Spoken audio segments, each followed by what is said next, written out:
Why God Loves Technology. Yes, welcome to Mark and Pete Live. I'm Pete the Clergyman. With me as ever is Mark the Businessman. What have you got for us this week as a subject then, Mark? Let's Well, start it's all right in. about technology, sir. And why is it that we're actually addicted to it?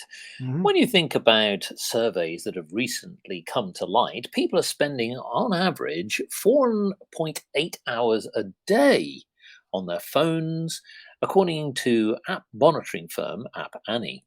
Now, of course, it's not just about our devices and it's just not just about TV and software. It's about all forms of technology. Why is it that now our lives are completely dominated by this? And what's interesting is that some of the surveys say that maybe we're just spending just a little bit too much time with technology. Now, here is a very simple example. Are we just simply tired? Today's generation is app tap happy from the moment they wear a dirty nappy to when they grow up to be a chirpy chappy who quickly becomes too top tech zappy. But after many hours of gizmos being screen touch slappy and our weary eyes are extremely flappy, we all start to feel a little bit crappy and our tempers soon get extremely snappy. Clergyman Pete, I say we're wedded to technology too much. Yes, now that is possible. Apart from obviously going to your favorite podcast app and downloading the latest Mark and Pete episode, Yes. which only good things may come. Apart from that, I think it is possible to get addicted to. I would say one of the main things is the update. You know, you're checking all the time to see whether it's being updated or listening out for the notifications if you have notifications on. And so it can be constant. And this interferes with everything else you're doing because Yes. you get distracted. So, yeah, getting too in touch with technology, because it includes social media, but it's not just that.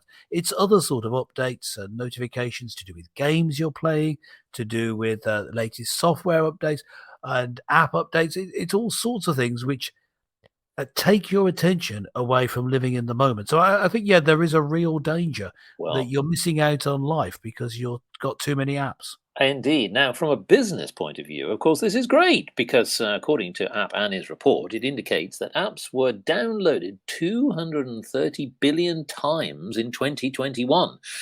Now, that means that it's an approximately $170 billion. For those converted to pounds, that's 125 billion pounds that were spent.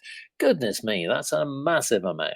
Now, TikTok was the most downloaded app worldwide, with users spending 90% more time than compared to 2020. So we're on the increase. My question to you, Clergyman Pete, whilst we human beings are wedded to it, are there higher powers as well that are being perhaps distracted? Look at the world and the mess that we've got into, wars and conflicts. Is God distracted by technology? I ask Well, you. I think, in fact, what we find, if you look at the biblical picture of God's relationship with his people, when he's calling people to be with him, what does he approve of? Mm, Exodus 31. This is from ah, Exodus 31, verses 1 to 5.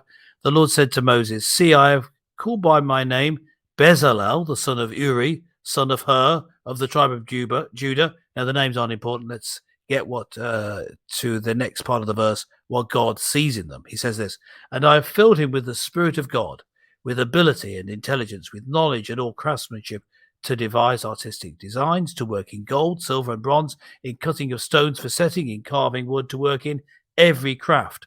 In other words, it's the ability to work with, this is the technology of the time, working with various metals.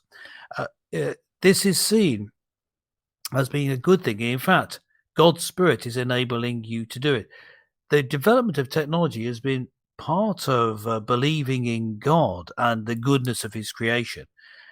In fact, all the development of science and engineering really comes from a Christian worldview. I would argue that's for another episode to argue that, I guess. But just taking that as read, you can see then in the way that it's presented in the Bible, God's relationship to his people, that he expects development of the latest technology. And indeed, when we go to the New Testament, and we see the people traveling around presenting the gospel message to people.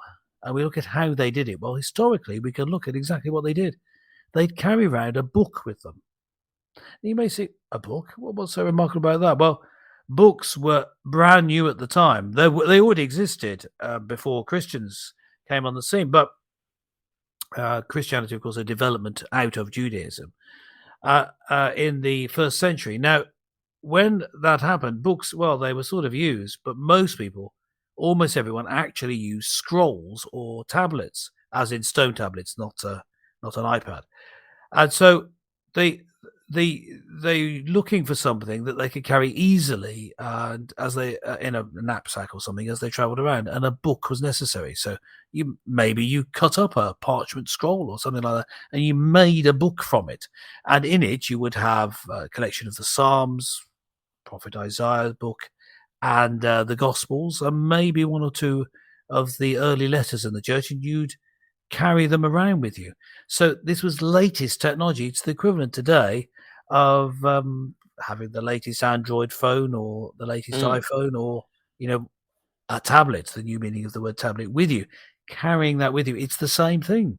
Well, so as technology develops even more, good apps come out, but even new devices, maybe some sort of plug-in device which plugs into your wrist or something like that.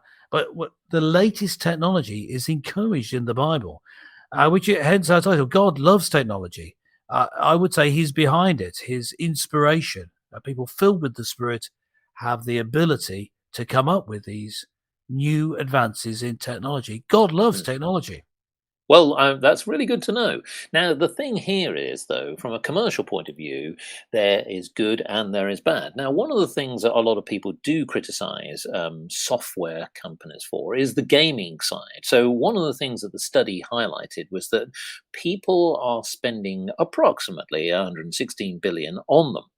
Now, of course, while they're very popular, of course, people can get very addicted to it. Now, what I also find out rather amusing is that, of course, it's not just about the gamings. It's the fact we get so adhered to it. There are even well-being applications, meaning that you're trying to improve your frustration, if you like, with technology. If it goes wrong or you just simply can't get rid of it, you get withdrawal symptoms. You can even have apps that improve your well-being. So it's almost like our entire lives are being driven by the software world and, of course, the technology world. I wonder where it ends. You mentioned about the idea of technology being plugged into your wrist, maybe your brain. Surely this could go too far. Yes. How far can technology really Yeah. go? Well, that's the problem. The problem will be if you're constantly plugged in via these devices, via these apps, to the internet, be that social media or other uses of the internet. The addiction to it can be constant. I mean, you have your sleep disrupted.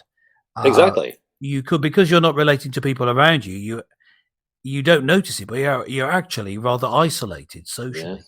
Yes. You can get the classic idea of attention deficit disorder symptoms because you're so isolated from real human contact. You end up not being able to read people, so you get emotionally impaired. Your social intelligence is reduced. So it's really looking, and there's been quite a bit of scientific research put into this. Neurological changes take place in the brain if you're constantly plugged into technology. So sure, there are serious problems with it. Yes.